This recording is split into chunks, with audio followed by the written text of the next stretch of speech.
Oke, kita belajar. Jadi saya ingin disclaimer dulu, ini bukan slide saya, ini slide-nya Pak Lutfi. Dan apa namanya, tapi sedikit saya modifikasi lah, nggak banyak sih. Yang awal-awalnya saya modifikasi. Oke, pertama kita akan bahas ya tentang kombinasi bisnis. Kemarin kita udah bahas tentang kombinasi bisnis ya. Ini ALK itu ALK-nya sangat menyenangkan insya Allah. Tapi yang perlu diperhatikan adalah pemahaman dulu ya. Pemahamannya harus kuat dulu pertemuan ini. Jadi gini, fondasi dari AKL itu ada di bab 1, bab 1, 2, dan 3. Fondasinya di situ. Kalau kalian belum paham, baca-baca kembali gitu ya. Di bukunya Bu Iin itu menurut saya itu enak banget ya.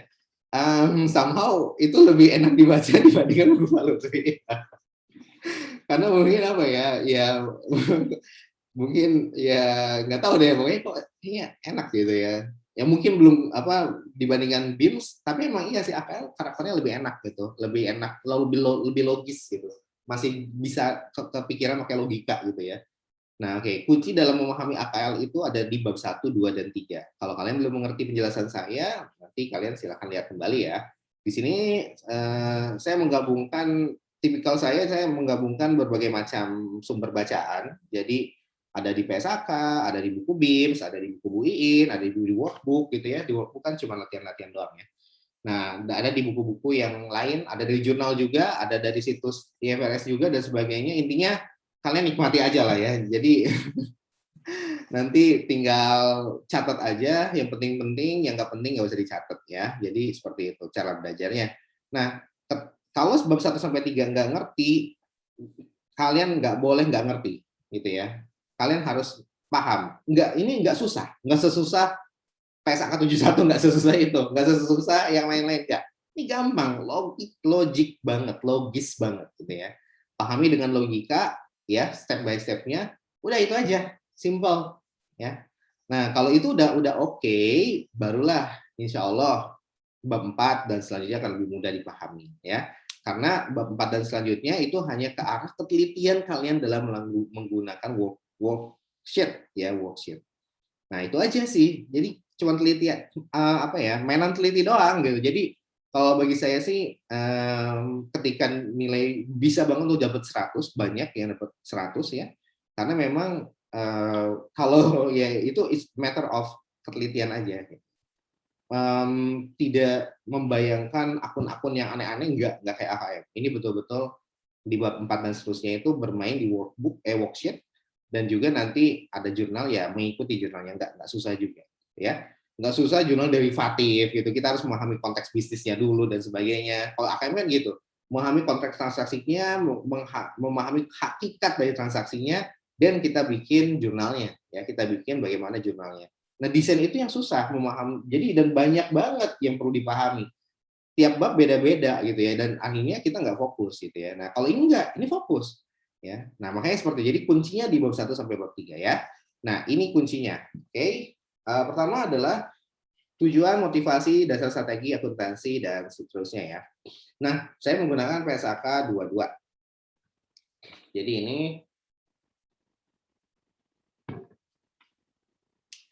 IFRS Angka 22 itu merupakan IFRS 3 ya, adopsian dari IFRS 3. Nah, saya jelaskan konsep dasarnya dulu dari PSAK-nya ya.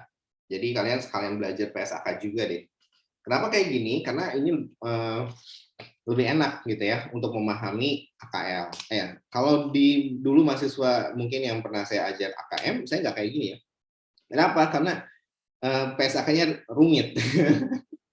Dan juga kalau saya jelasin bahasanya pasti mahasiswa nggak akan ini juga akan tahu jenis-jenis transaksi. Jadi penekanannya langsung ke fokus inti dasar transaksinya seperti apa.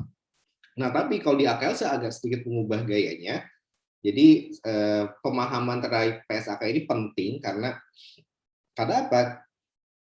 Karena nanti akan kepake ke seluruh transaksi. Nah, gitu ya.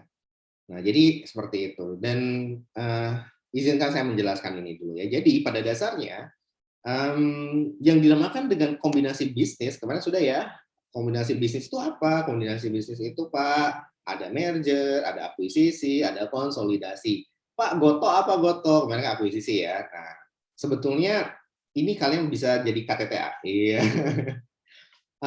Akuisisi itu sementara ya, karena apa yang saya pahami dari data yang ada. Nah, bisa jadi ya itu bukan akuisisi, bisa jadi itu bentuk yang lain ya, tidak diatur di PSAK 22, tapi di PSAK 15 tentang joint venture. Bisa jadi seperti itu gitu ya, karena kemarin setelah saya pelajari lagi dan saya diskusi lagi dan teman-teman, ini kayaknya nggak masuk deh di akuisisi gitu ya, karena dia membentuk suatu holding gitu, dia membentuk suatu grup sendiri gitu ya. Nah kayaknya ini bukan PSAK 22, kayaknya lebih ke arah joint venture ke PSAK 15 ya. Bah, tapi itu pun masih dugaan awal. Kenapa? Karena saya memahami hanya dari satu situs CNBC doang.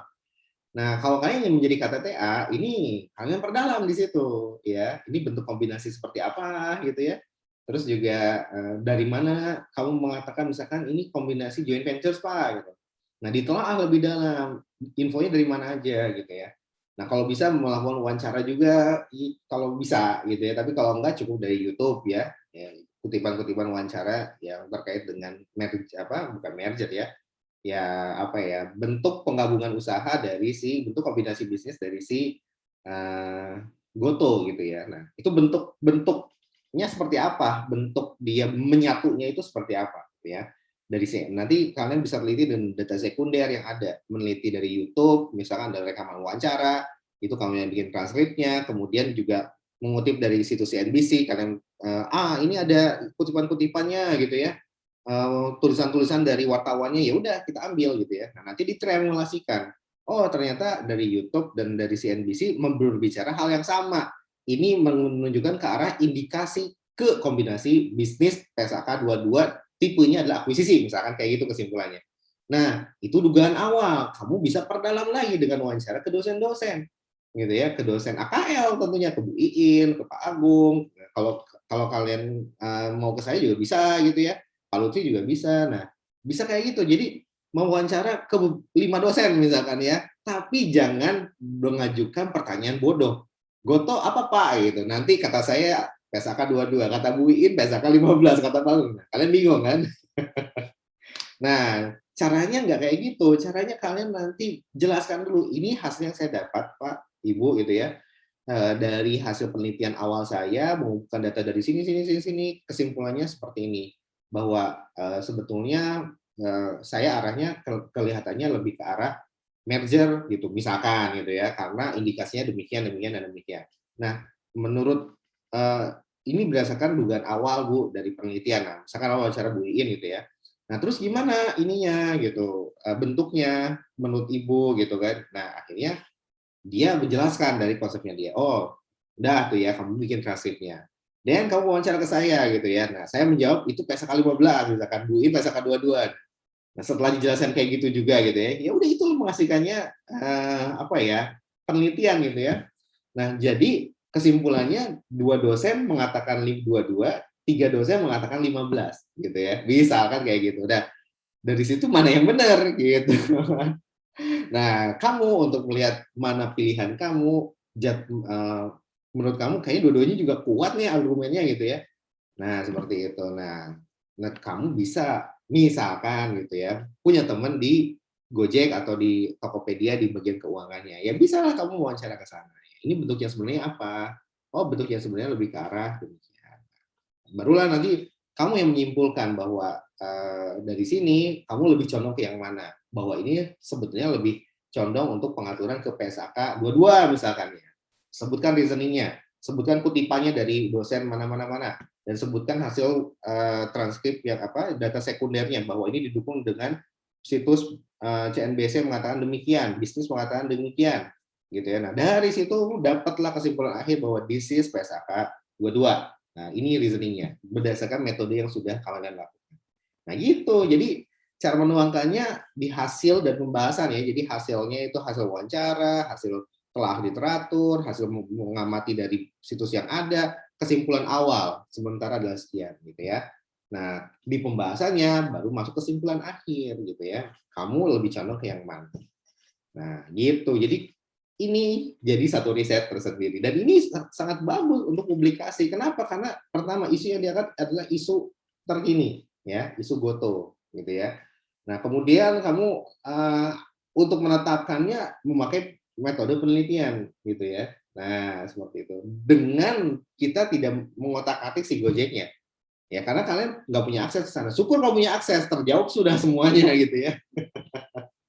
Jadi kalau kalian punya akses, misalkan ke Gojek atau ke Tokopedia-nya, kalian bisa langsung, jadi pertanyaan kepada dosen itu menjelaskan bahwa di bagian keuangan ternyata seperti ini gitu ya, menurut pandangan akademisi gimana seharusnya. Nah, bisa kayak gitu nanti cara menanyakannya.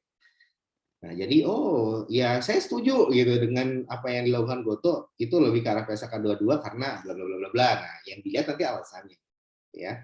Jadi apa ya, bisa jadi satu hal yang kecil menjadi suatu hal yang keren asal kalian tahu cara mengemasnya gimana.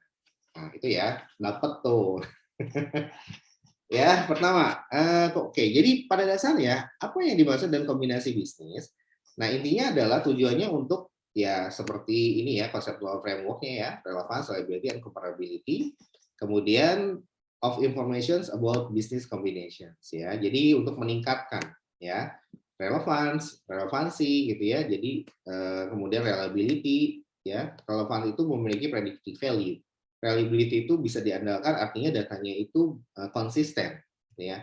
Comparability ini artinya ketika ada kombinasi bisnis antar terjadi di perusahaan-perusahaan lain, kita bisa membandingkan akun-akunnya. Nah, ini penting banget. That's why kita buat yang namanya satu standar for all. Agar apa? Agar kita bisa membandingkan antar perusahaan, mana perusahaan yang terbaik. Nah, ini nanti masuk ke ALK ya, masuk ke ALK ya. Kalau kita nggak ada satu standar, kita susah membandingkan peers karena nanti akunnya beda-beda. Misalkan ya kayak Bukalapak, ya, dia berada di sektor teknologi, ya biasanya akunnya mirip kayak laporan keuangannya Gojek gitu ya, atau Goto, atau laporan keuangannya Shopee gitu ya. Nah, kalau itulah standar meskipun dia principle based, tapi kalau dia sudah lama berpraktik akuntansi, pada dasarnya akan menuju ke arah yang sama cara pencatatannya, ke arah akun yang sama. Contohnya, saya ngajar AKM udah lama, sama kayak Pak Lutfi, gitu ya, sama kayak yang lainnya. Nah, ketika ada suatu case ya transaksi, insya Allah jumlahnya tuh sama gitu.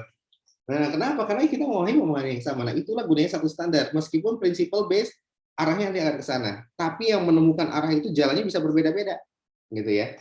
Nah, kayak gitu. Tapi ujungnya nanti sama. Nah, that is the concept of principle based. Nah, artinya dengan ada konsep principle based tersebut dan perusahaan juga pada sektor yang sama, bisa di comparability, bisa dikomparasi gitu ya. Nah, itu penting untuk melihat kalau kita mau berinvestasi, kita mau masuk ke yang mana gitu ya. Nah, kita nggak akan bisa memutuskan, saya mau ke Bukalapak dulu beli berapa lot gitu ya. Nggak akan bisa kayak gitu kalau apa? Kalau kita tidak ada pembanding. Nah, that's why ini penting ya. That's why standar ini penting gitu ya. Dan that's why standar itu memang dibuat untuk kepentingan investor gitu ya. Kalau kita mau berinvestasi, kita mudah untuk menganalisisnya. Nah, itu pentingnya ya. Nah, pertama caranya adalah menyajikan prinsip untuk apa aja. Pertama, mengukur aset liability dan non controlling interest ya. Kedua, mengukur goodwill ya. Dan ketiga ini adalah apa namanya CLK-nya ya. Nah, jadi tiga hal ini ada di PSAK 22 ya. Jadi ketika kamu membeli suatu bisnis, apa yang dikatakan harus tahu dulu kombinasi bisnis ya. Berarti harus tahu dulu bisnis itu apa gitu ya. Nah, kombinasi bisnis berarti kombinasi antar bisnis-bisnis yang ada gitu. So, apa yang dimaksud dengan bisnis? Apa bedanya kamu membeli suatu aset? Ya, apa bedanya kalau kita membeli apa ya? Suatu aset tetap misalkan bis gitu ya. Nah, atau bukan bis deh, apa ya? Pesawat gitu ya, pesawat. Nah, ada yang namanya Garuda Indonesia, GAA. Nah, kalau kita beli pesawat, maka itu ranahnya ke aset tetap ya. Aset tetap. Dan ini dipesakan 16. Nah, tetapi bedanya apa dengan kombinasi bisnis? Kalau kombinasi bisnis, kita membeli satu perusahaan ini. Jadi bukan hanya satu pesawat, tapi semua pesawat yang ada di Garuda plus liabilitasnya itu kita beli. Nah, inilah yang dinamakan yang dibeli beda. Kalau ini satu atau lebih pesawat, aset tetap, ya. Kalau ini bukan aset tetap saja. Aset tetap ini kan salah satu komponen dari neraca, ya. Dan itu cuma satu komponen doang, ya. Ya, kan neraca itu ada komponennya banyak, ada aset tetap, ya, ada aset lancar sama aset tidak lancar ya. Seperti itu, ada current aset sama non current aset. Nah, si aset tetap itu bagian kecil dari non current aset. Nah, kalau kita membeli bisnis, kita tidak membeli ini, tapi kita membeli satu neracanya, gitu ya, termasuk utang-utangnya. Nah, berarti semua yang ada di pesawat yang ada di sini kita beli. Gitu ya. Nah, tapi bukan berarti kita beli ketengan, tapi kita beli satu perusahaan-perusahaan. Nah, itulah yang dimaksud dengan pembelian bisnis ya. Nah, istilah kerennya adalah net asset gitu. Jadi yang kita beli itu net asset. Artinya apa? Semua aset yang ada di perusahaan setelah dikurangi liability-nya. Nah, itulah yang dinamakan dengan net asset. That's why di sini penekanan PSAK 22 ada 3. Satu aset, 2 liability. Kok equity-nya nggak ada, Pak? Ya, enggak lah. Gitu. Equity nanti kalau tidak 100% belinya, maka ada yang namanya non-controlling interest. Ya. Nah, itu konsepnya. Jadi, konsep dari kombinasi bisnis itu kita membeli satu perusahaan. Ya, nanti kalau nanti di soal, saya membeli satu bis untuk trayek ini. Nah, apakah itu kombinasi bisnis atau aset tetap? Jawabannya itu aset tetap. Kalau kombinasi bisnis, kamu beli satu perusahaan bisnya, ya berarti semua ya net asetnya, ya berarti ada aset tetap yang ada di dalam perusahaan tersebut ada berapa bis, semuanya itu jadi milik kamu. Nah, gitu. Nah, hanya saja teman-teman semua perlu diperhatikan bahwa ini arahnya adalah ke arah 100% pembelian, ya. Kalau dia kurang dari 100%, maka nanti ada yang namanya non controlling interest, ya seperti itu. Dan di sini juga ada macam-macam non controlling interest ini di breakdown lagi. Ini kalau dia ada yang 20 sampai 50 dan ada yang nanti di atas 50%, ya. Pak, kalau yang di bawah 20 gimana, Pak? Kalau di bawah 20 kita yang menjadi NCI. Kalau yang di bawah 20%, misalkan kita beli 10%, ya kita adalah non controlling interest ya atas perusahaan itu, gitu maksudnya. Ya, jadi seperti itu. Kalau kita di atas 20 itu diasumsikan bahwa kita sudah memiliki pengaruh yang signifikan. Ya, kalau 20 sampai 50 ini adalah signifikan, ya. Nah, artinya signifikan kita bisa mengarahkan gitu ya, bahwa kebijakan perusahaan seperti apa, kita punya suara di situ dan kita bisa nggak setuju gitu dengan arah kebijakan perusahaan. Nah, itu signifikan, pengaruh yang signifikan. Nah, kalau di atas 50 pengaruhnya bukan signifikan tapi udah mengendalikan. Pengendali. Nah, itu yang harus kalian pahami ya. Jadi itu kenapa berbeda, Pak? Berbeda. Ini levelnya di atas signifikan. Mengendalikan itu artinya kamu di bawah kendali dia. Jadi kayak budak gitu loh. Nah, seperti itu. Tapi kalau signifikan nggak kayak budak lah ya. Kita masih bisa, si perusahaan masih bisa nolak juga gitu ya. Nah, itu yang itulah istilah-istilah yang perlu kalian perhatikan. Sehingga kalau kita sudah memiliki pengaruh yang signifikan, maka sisanya adalah yang non controlling interest yang tidak signifikan. Kalau kita belinya dia bawah 20%, maka kitalah yang menjadi non controlling interest ya, seperti itu. Nah, konsekuensinya kalau kita sudah membeli satu bisnis, maka kita logikanya adalah kita pasti beli. Kalau kita mau menjual barang, ya, saya penjual, ya, kemudian si Asar adalah pembelinya. Terus si Asar bilang ini jual barangnya harga pasarnya adalah misalkan apa ya, AC namanya, ya misalkan laptop gitu ya, harga pasarnya adalah 15 juta gitu ya. Terus si Asar nawar, Pak 10 juta aja. Saya selalu penjual. Lo nawar 10 juta, Afgan oi gitu. Afgan namanya. Sadis wey gitu. Enggak mau silakan cari penjual yang lain. Nah, artinya bergain position di saya. Saya menjual sesuai dengan harga yang saya tetapkan selaku penjual. Nah, ini juga sama logikanya. Nggak mau perusahaan yang dibeli itu kalau nggak memakai fair value. That's why ketika membeli bisnis pun fair value yang dipakai. Nah, bedanya apa, Pak? Bedanya membeli satu bisnis tidak sama dengan membeli satu aset. Ya, membeli satu bisnis berarti membeli satu perusahaan tersebut plus utang-utangnya. Ya, kalau membeli satu aset ya asetnya aja yang dibeli, ya nggak ada utang-utangnya dari si perusahaan yang penjualnya gitu ya. Nah, that's why, tapi konsepnya tetap sama. Kita tetap menggunakan fair value juga, baik membeli aset maupun membeli bisnis pakai fair value. Nah, kalau aset, ya kita nggak tahu fair value aset, kita hire aktuaris atau kita hire penilai, jasa penilai publik. Kalau hitungin dong, itu nilai wajarnya berapa? Nah, dihitung sekian nilai wajar, kita beli berdasarkan nilai wajar tersebut. Bisnis juga sama, gitu ya.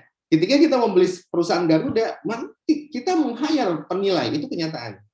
Tolong dinilai perusahaan bisnis Garuda ini berapa valuasinya, gitu. Nah, untuk menilai valuasi satu Garuda ini, satu perusahaan Garuda, kamu belajar di Pekersan yang namanya ilmu AL. Iya. Nah, itu gunanya ya. Jadi ALK itu ilmu untuk valuasi, tapi satu perusahaan. Nah, seperti itu saudara-saudari ya. Jadi kesimpulannya adalah apa? Ya kalian udah semi penilai nih ya, semi penilai. Kalian udah cabang ilmu untuk menilai bisnis ya. Kalau konsep yang sama juga diterapkan untuk menilai aset tetap, tapi kalian tidak mempelajari di Pekersan ini. Itu adanya di jurusan penilai ya. Nah, di jurusan penilai juga nanti belajar untuk menilai bisnis. Konsepnya sama kayak ALK, bukunya juga sama gitu ya. Cuman kata-katanya aja labelnya berbeda. Kalau di jurusan penilai, ALK di kita itu namanya penilaian bisnis ya. Kalau di akuntansi namanya analisis laporan keuangan. Nah, gitu ya. Oke, nah itu adalah konsep yang harus kalian pahami ya. Jadi membeli bisnis beda dengan membeli aset tetap. Ya, sekali lagi sama-sama berbasis fair value. Kalau fair value nggak diketahui, ya sewa aktuaris, sewa penilai untuk mencari tahu berapa harga wajar. Itu yang pertama. Nah, yang kedua, membelinya pun berbeda ya. Kalau membeli aset tetap, kakak kalian cukup aja beli datang ke pasar ya. Pasar apa? Tokopedia, Bukalapak, itu kan pasar. Ya tinggal ada listnya, harganya langsung beli, kirim dengan ongkos kirim, gitu ya, bayar ongkos kirimnya. Nah kalau mau beli perusahaan, pasarnya cuma satu, yaitu Bursa Efek Indonesia. Nah pasar modal, gitu ya. Nah kalau untuk barang-barang aset tetap kan pasarnya ada banyak, ada Bukalapak, Tokopedia, Shopee, ya, JDID, Blibli dan kawan-kawan. Nah, kalau pasar untuk membeli bisnis adanya di Bursa Efek. Itu dia ya. Nah, nyambung lagi nih di Bursa Efek ya. That's why ketika membeli bisnis dengan ya di atas 50%, maka tidak lagi dengan menggunakan mekanisme pasar seperti pakai iPod, enggak lagi pakai kayak gitu. Ada skema yang namanya private placement, PP gitu ya. Jadi misalkan saya punya modal gede, bandar gitu ya, punya 10 triliun, saya mau beli satu perusahaan, misalkan perusahaan apa gitu ya, Garuda gitu ya. Ya kalau saya punya uang 10 triliun, ya saya nggak akan langsung membanjiri bursa iPod tersebut dengan uang 10 triliun. Nggak mungkin kayak gitu ya. Tapi pakai mekanisme yang namanya private placement. Artinya apa? Datang ke regulatornya, ke Bursa Efek Indonesia, kemudian bilang bahwa saya mau beli Garuda. Nah, nanti si Bursa Efek lah yang akan menghadirkan dua pihak. Satu Garuda, satu saya.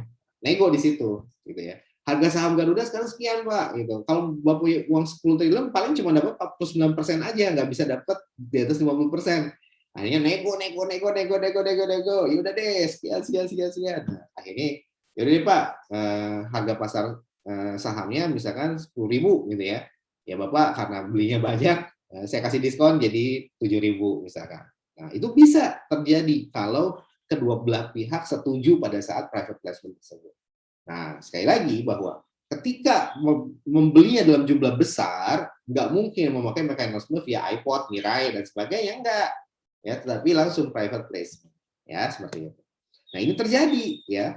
Yang baru-baru ini merger ya, seperti itu. Nah, kalau bagaimana Pak kalau Gojek dan Tokopedia sama private placement ya. Tapi masalahnya kedua perusahaan tersebut tidak dijual di bursa. Nah, terus gimana Pak? Itu mah langsung ketemu antar CEO. Nah, gitu. Kalau dia sudah masuk bursa, yang ya tempat merapatnya tuh di kantornya Bursa Efek gitulah maksudnya Pak ya. Yang mengarrange meetingnya, yang mengarrange waktunya semuanya ada regulator, semuanya IO-nya lah gitu. IO-nya adalah si otoritas bursa ya. Itu kalau dia udah listing. Kalau dia belum listing seperti Gojek dan Tokopedia, nggak ada tempatnya, nggak ada pasarnya. Langsung kalau kayak itu datang antar CEO ya. CEO Tokped sama CEO Gojek datang, kemudian bersepakat. Nah, akhirnya dapatlah suatu kesepakatan bisnis berupa Goto. Nah, itu sejarahnya ya. Nah, silakan. Jadi itu bisa digali banget kalau kalian bikin KTTA ya. Oke, lama amat sih jelasin doang. Nah, kemudian tahapnya gimana? Jadi, apa yang dinamakan suatu bisnis? Bisnis itu tadi ya, aset dan liabilities diperlukan untuk menjadi suatu bisnis. Ya, artinya kalau kamu cuma beli motor aja, itu bukan bisnis, men. Ya, yang namanya bisnis itu kamu bikin beli motor, ada planning ke depan, kemudian ada supplier, kemudian ada konsumen dan sebagainya. Itulah yang dinamakan input. Ya, mau baru satu modal motor doang. Kemudian barang dagangannya apa? Barang dagangannya inventory. Ini yang kedua. Ya. Kemudian ini kan udah ada modal awalnya nih, udah ada barangnya, udah ada apa namanya ojeknya gitu ya. Makanannya udah saya siapkan gitu. Nah, tinggal apa? Tinggal nyari pasarnya gitu. Siapa yang mau beli? Nah, itu belum sampai bisnis ya. Ketika udah dibikin, oh ada konsumennya, dibikinlah cara pemasarannya dengan inilah yang dinamakan proses. Ya. Jadi proses untuk pemasaran, proses untuk rekrutmen pegawai, proses untuk distribusi makanan dan sebagainya. Let's say bisnis kamu adalah jualan bubur gitu ya. Terus daftarin buburnya tersebut menjadi mitra dengan Gojek, begitu dengan Grab gitu. Itu adalah proses, ya. Hasilnya adalah makanan terjual, dapat duit kamu. Nah, outputnya berupa sales, ya. Nah, kalau ada 3 unsur ini, maka inilah yang dimaksud dan bisnis berdasarkan PSAK 22. Gitu ya. So, that's why kamu harus paham, ini konsep penting ya. Kamu beli, nanti pertanyaan pertamanya adalah, apa yang membedakan antara beli aset tetap sama beli satu bisnis? Nah, ini perbedaannya. Selain ada asetnya, tapi kamu including proses di dalamnya juga. Gitu ya. Sehingga menghasilkan output-nya adalah sales. Nah, kalau kalian membeli semuanya ini semuanya adalah dalam satu perusahaan. Ya. Maka kalian membeli satu bisnis. Ya, seperti itu. Nah, itu dia ya, pasti kalian paham. Nah, kemudian cara melakukan kombinasi bisnis, cara bagi kita membeli bisnis tersebut, gimana caranya? Cara akuntansinya ya, ini metode akuntansinya ya, metode untuk pencatatannya adalah pertama, kamu identifikasi dulu ya, acquirer. Siapa sih si peng-acquirer ini apa ya? Pengakuisisi ya. Kalau di istilah PP berapa 48 itu kita akuisisi itu berbeda dengan konsolidasi dan berbeda juga dengan merger ya. Tapi ini is all about bahasa lah ya. Kalau konsepnya ya berarti identifikasi siapa yang sebagai pembeli gitu lah intinya ya. Buyer ya. Kemudian kamu tetapkan kapan acquisition date-nya ya. Apakah dari awal tahun atau pertengahan tahun. Nah, itu berbeda. Kemudian baru diakui aset dan liability sama NCI-nya. Nah, ini kalau kita belinya di bawah 100%, ada NCI. Ya, tapi kalau kita belinya 100%, maka tidak ada yang namanya NCI. Ya. Kalau kita beli di bawah 20%, maka kita yang menjadi NCI gitu. Oke. Nah, baru setelah itu kita mengakui adanya goodwill, ya. Nah, goodwill ini apa? Nah, nanti kita lihat bahwa step yang pertama ya, jadi ketika kita membeli step yang ini 4 step ya. Jadi pertama siapa pembelinya, kedua kapan dibeli ya, ketiga kita mengakui aset, liability dan NCI. Setelah itu kita mengakui goodwill. Nah, ini langkah pencatatan akuntansi untuk PSAK 22 atau kombinasi bisnis. Nah, sekarang ketika kita membeli aset dan liabilities tentunya pada fair value ya. Nah, ini kita melakukan penilaian ya terhadap bisnis tersebut ya dengan ilmu ALK ya. Nah, jadi tiga-tiga ini enak ya, betul-betul aplikatif semua, ilmu dan saling interrelated. Nah, jadi intinya adalah ketika di ALK kalian mau analisis satu persatu akun ini kan, nanti akan menganalisis analisis akuntansinya ya. Dari tiap akun dianalisis per siklus sebetulnya ya. Ada yang siklus penjualan, siklus investing, kemudian siklus operating sama siklus financing gitu ya. Nah, jadi berbasis siklus itu ya. Tapi kalian satu persatu akunnya dianalisis kan, apakah ada distorsi atau tidak, apakah ada red flag atau tidak gitu ya. Nah, dari situ barulah ada red flag, lakukan undo gitu ya. Yang kasih red flag itulah yang nanti kita lakukan undo accounting distortions ya. Undo itu apa? Undo itu kita mengembalikan akun tersebut sesuai dengan kondisi yang kita yakini benar. Artinya gini, ketika inventory padahal udah WTP tuh ya, udah WTP. Tapi menurut kita ini kayaknya ada permainan nih, Pak. Oh, ya udah kita undo berdasarkan harga inventory yang sekarang. Nah, itu punya kewenangan itu. Siapa? Si penilai, ya. Nah, tapi kalau saya sih enggak. Kita biasanya analis akuntansi di skip kalau di valuations ya, seperti itu. Nah, karena banyak asumsi dan subjektivitinya sangat tinggi ya. Biasanya kalau kita kenyataannya udah WTP, kita tidak lagi melakukan analisis akuntansi ya. Kita langsung skip, kita langsung masuk ke analisis selanjutnya, business and strategy dan seterusnya gitu ya. Nah, dan liabilities juga kalian lihat juga ya, ini berbasis fair value juga ya. Nah, jadi kalau produk dari ALK gitu ya, dengan ini kalau kenyataan kita kalau WTP tidak melakukan analisis akuntansi. Tapi kalau untuk untuk yang benernya, yang idealnya kita lakukan analisis akuntansi ya. Jadi per akun dilihat harga wajarnya berapa. Nah, gitu ya, dilihat harga wajarnya berapa. Nah, inilah yang dimaksud analisis akuntansi yang nanti salah satu bagian dari analisis laporan keuangan ya. Jadi melihat fair value-nya, inventory fair value sekian, nah di undo kalau ada red flag. Kalau enggak ya udah sesuai gitu ya. Nah, kayak gitu-gitu nanti dianalisisnya dengan ini yang melakukan adalah yang tersertifikasi di Indonesia, namanya penilai publik ya.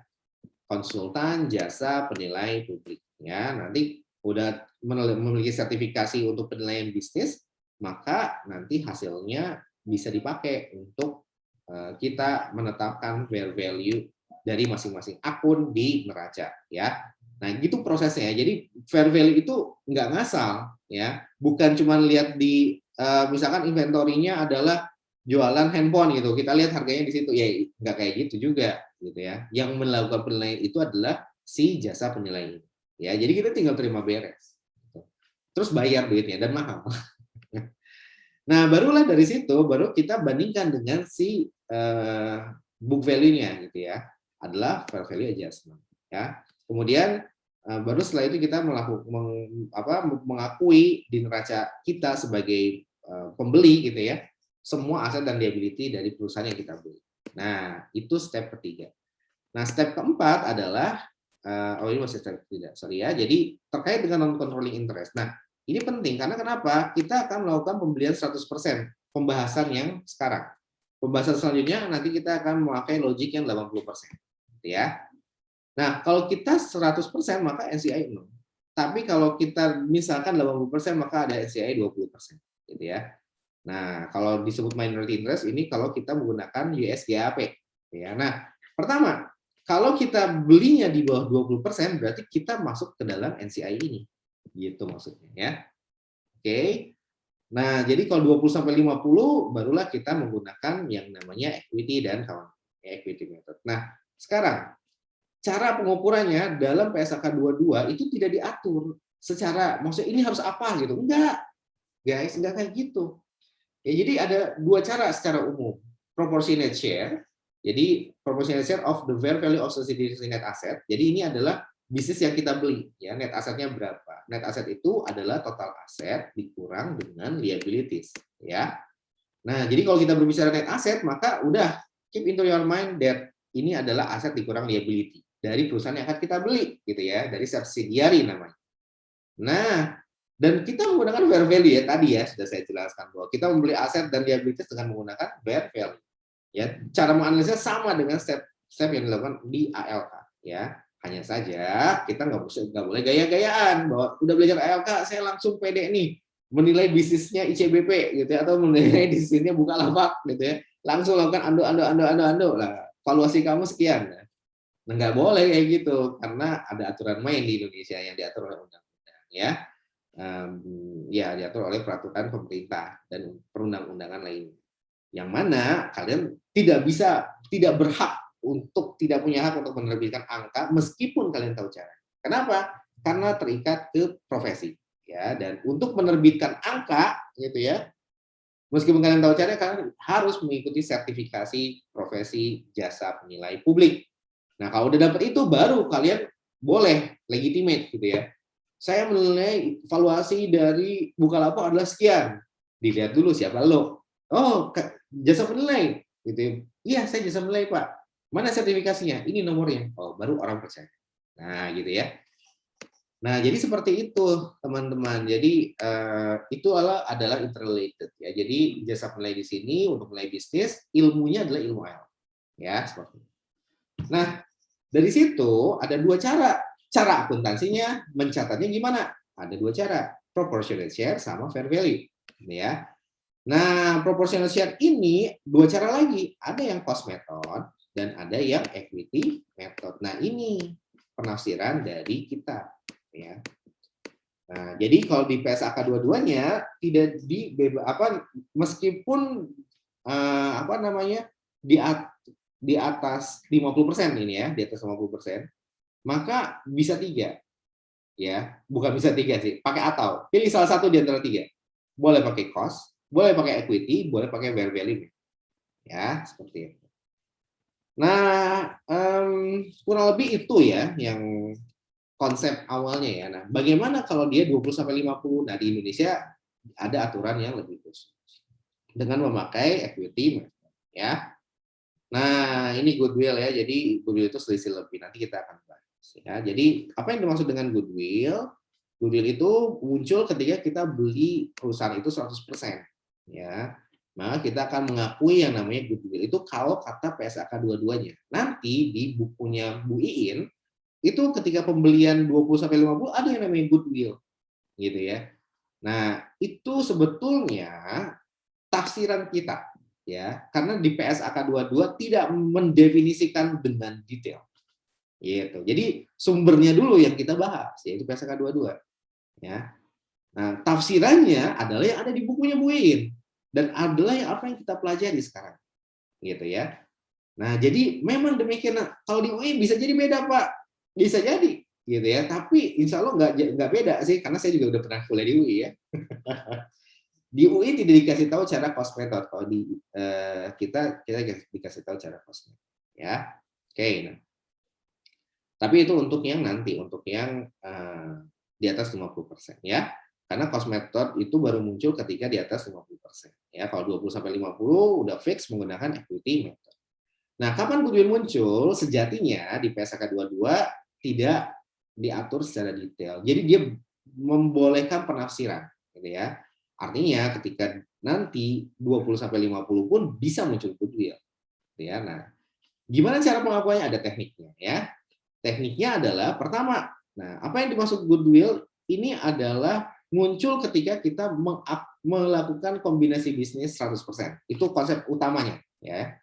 Nah, meskipun boleh ketika nanti tidak 100%. Ya. Nah, konsep utamanya adalah kalau dia beli 100%, maka ada goodwill. Kenapa? Harus satu perusahaan itu kita beli, baru tahu goodwill-nya berapa. Kalau nggak satu perusahaan itu kita beli, maka kita nggak tahu goodwill-nya berapa. Nah, itulah goodwill. Ya. Nah, caranya gimana? Ini adalah selisih lebih. Ya. Misalkan perusahaan yang mau kita beli net asset fair ini berbasis fair value ya. Fair value-nya adalah 80.000 ya.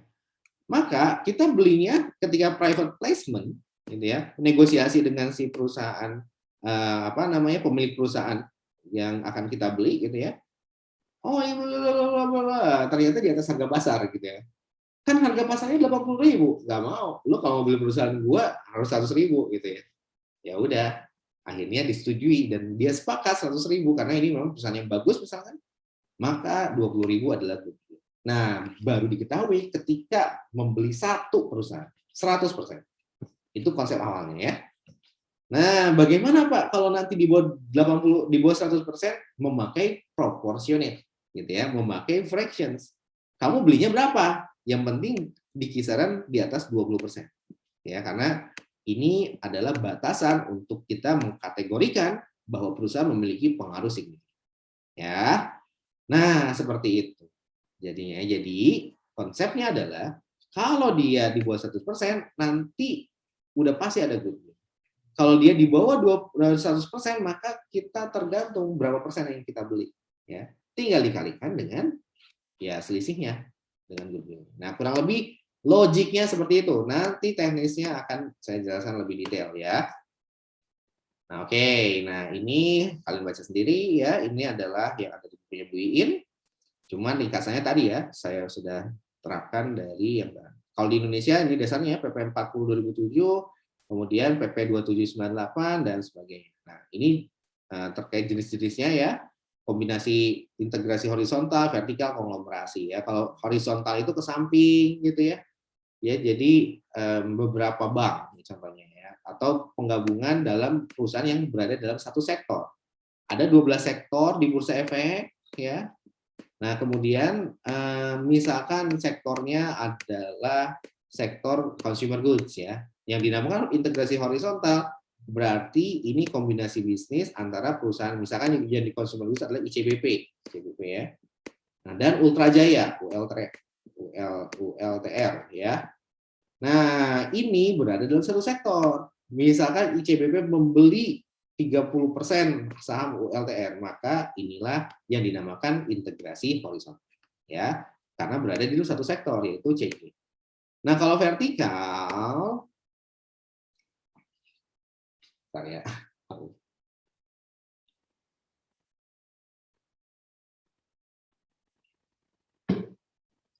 Kalau vertikal berarti tadi ke bawah ya, artinya apa? ICBP ya, dia membeli perusahaan misalkan ini ULTR ya. ULTR tidak dia beli satu perusahaan ULTR-nya, tapi misalkan ULTR memiliki anak, yaitu anak untuk pertanian peternakan sapi, ternak sapi.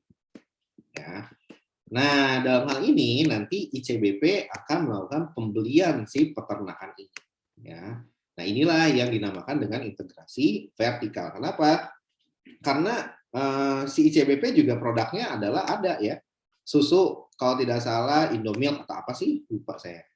Nah, kalau Ultra kan susu Ultra ya, kalau ICBP punya susu juga gitu ya. Nah, artinya ini nanti akan dibeli peternakannya dan akan masuk ke dalam bisnisnya ICBP untuk mensuplai ya susu bagi pabrik pengolahan susunya ICBP. Nah, inilah yang dimaksud integrasi vertikal. Kemudian kalau konglomerasi berarti ini mau udah macam-macam ya, udah antar apa namanya, antar sektor ya, dan dia dibeli semua dari hulu ke hilir ya. Contohnya ya Unilever itu memiliki industri dari hulu ke hilir ya, konglomerasi. Nah, metodenya kemarin udah ya, metodenya itu ada merger, ada konsolidasi, ada akuisisi ya. Nah, merger itu A plus B menjadi A, atau A plus B menjadi B. Jadi salah satu yang melebur ya.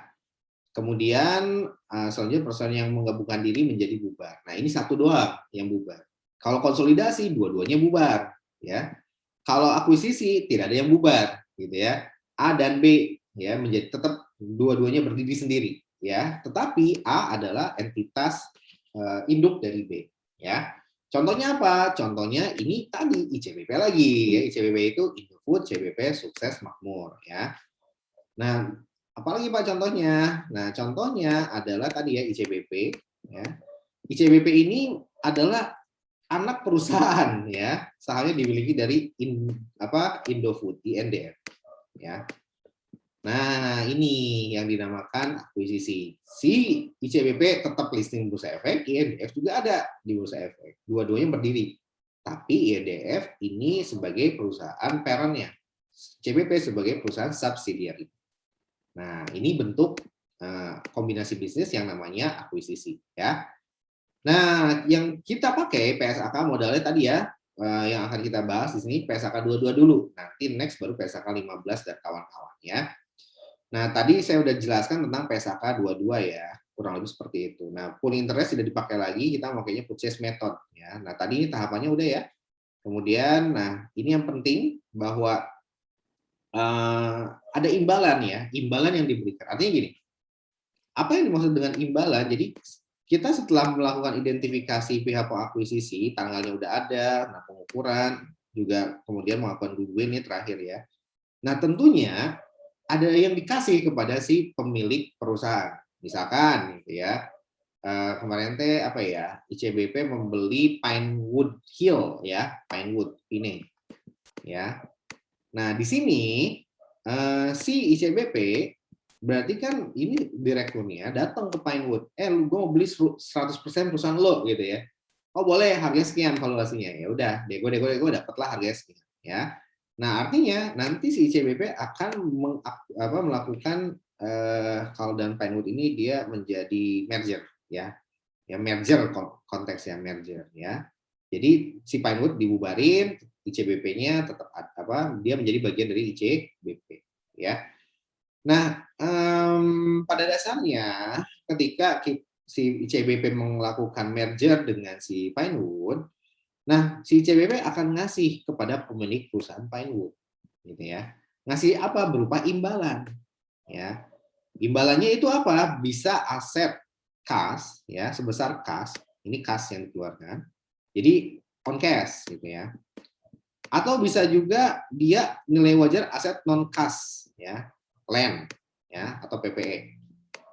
Nah, yang kedua adalah ini yang pertama, ini kedua, yang ketiga. Sekuritas utang ataupun sekuritas ekuitas. Berarti yang ketiga itu adalah yang keempat ya. Yang ketiga itu adalah bonds, gitu ya, bonds payable. Yang keempat adalah si ekuitas, ya, atau saham, share capital.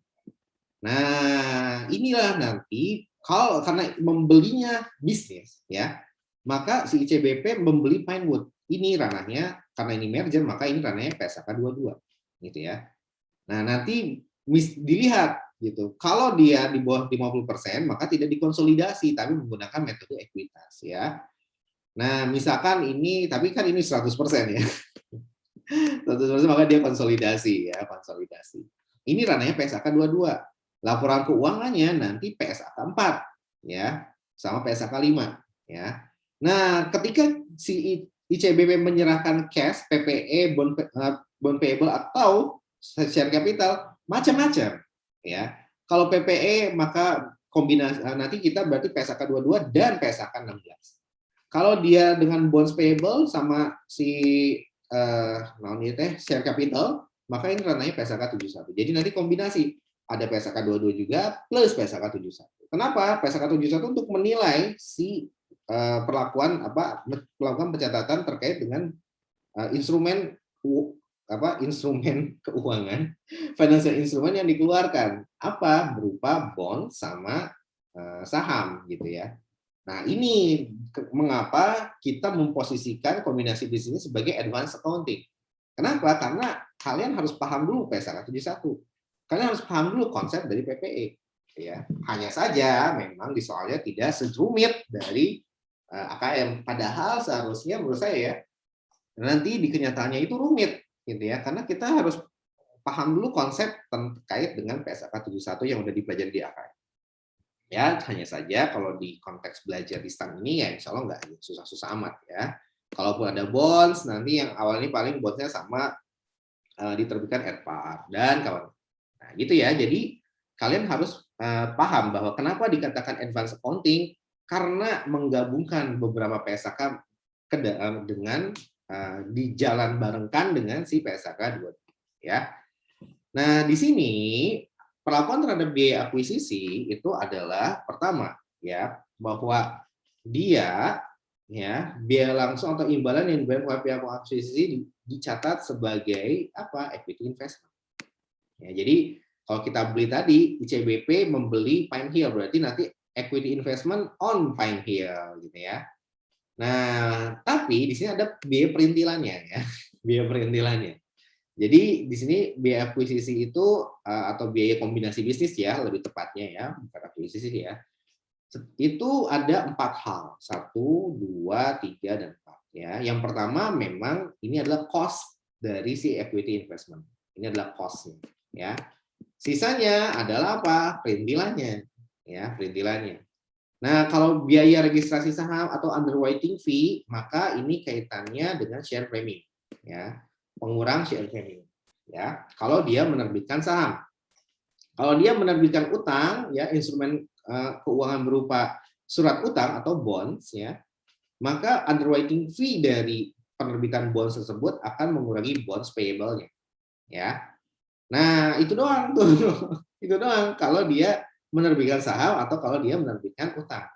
Ya, maka underwriting fee masing-masingnya akan berpengaruh terhadap tadi. Kalau saham mengurangi share premium, kalau utang berarti mengurangi bonds payable.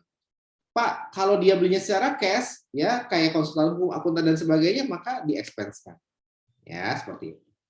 Nah, kesimpulannya, yang share premium, ya pengurang hutang ini muncul ketika apa? Ketika kita membeli bisnis tersebut dengan penerbitan saham atau kombinasi gitu ya, saham plus kas juga gitu, atau tiga-tiganya, nanti ada saham, ada kas, ada utang juga gitu ya. Nah kayak gitu. Tapi kalau kita membelinya dengan cash gitu ya, seperti yang dilakukan oleh si ICBP itu cash langsung beli itu, gila emang, maka tidak akan muncul ini semua ya. Yang muncul mungkin akuntan, konsultan hukum dan sebagainya gitu ya. Nah ini baru di expense ya. Nah, seperti itu. Jadi ini berkaitan dengan PSAK 71. Ini semua ya, PSAK 71 ya. Plus ini udah dipelajari di AKM ya, plus juga PSAK 30 berapa ya? 53, sorry ya, tentang si apa namanya? Pembelian dengan penerbitan saham ya. Oke, siapa? Pak, izin ke toilet, silakan guys Kak. Sudah, Pak, sudah selesai. Oh, sudah selesai. Siap.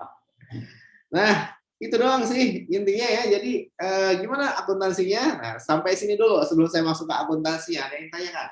Nah, yang akan menjadi penekanan kita akan menekankan di merger ya. Jadi untuk yang sekarang. Nah, yang sekarang ini contoh yang akan saya jelaskan di pertemuan kali ini adalah contoh yang membeli 100% ya. Membeli 100% dengan berbagai macam imbalan yang diberikan kepada si siapa? Si pemilik perusahaan ya. Ada cash, ada aset PPE, ada juga sekuritas utang atau bonds, dan juga ada si instrumen ekuitas atau saham ya. Nah ini adalah penekanannya di merger dulu ya, dan dia membeli 100% ya. Artinya apa? Artinya mencaplok tadi tuh ya, mencaplok seperti yang dilakukan oleh Bank Syariah Indonesia ya. Jadi dua contoh tuh untuk merger Bank Syariah Indonesia ya, gabungan BSM, BRI Syariah plus juga gabungan dari BNI Syariah, semua di bawah payung si BRI Syariah. Nah, kalau Bank Mandiri itu contoh konsolidasi ya, Bank BDN, Bank Eksim dan kawan-kawan semuanya membuarkan diri dan bergabung menjadi satu bentuk yaitu Bank Mandiri. Nah, kalau contoh penggabungan apa yang akuisisi, maka sementara dikatakan contohnya adalah Goto ya, karena masing-masing perusahaan di sini. Nanti kalau ada informasi yang lebih detail ya, oh ternyata bukan akuisisi Pak yang lebih tepat, ternyata ke mutual holdings gitu ya, atau joint venture di PSAK 15. Oh ya, silakan. Yang penting kalian berbasis data ngomongnya ya. Nah, gitu ya. Oke, nah sekarang yang akan ditekankan di sini adalah pembelian 100%. Oke. Nah, di sini kalau kalian lihat, pertama adalah ini contoh satu ya, pembelian dengan cash ya. Jadi dia 100 miliar tunai, ya membayar 100 miliar tunai atas pembelian semua ya. Perhatikan, ini 100%. Kepemilikan Sunicorp dalam rangka kombinasi bisnis ya. Nah, pembayaran tersebut langsung dibayarkan kepada pemilik Suni. Nah, ada biaya yang dikeluarkan. Nah, perhatikan di sini. Di sini tidak ada biaya seperti underwriting fee. Kenapa? Karena dia langsung tunai, tidak dengan menerbitkan saham. Ya, underwriting fee hanya muncul apabila kita selaku pembeli ya membeli membeli bisnisnya Sunicorp ya. Apabila kita tidak selain mengeluarkan cash, kita juga menerbitkan saham. ya.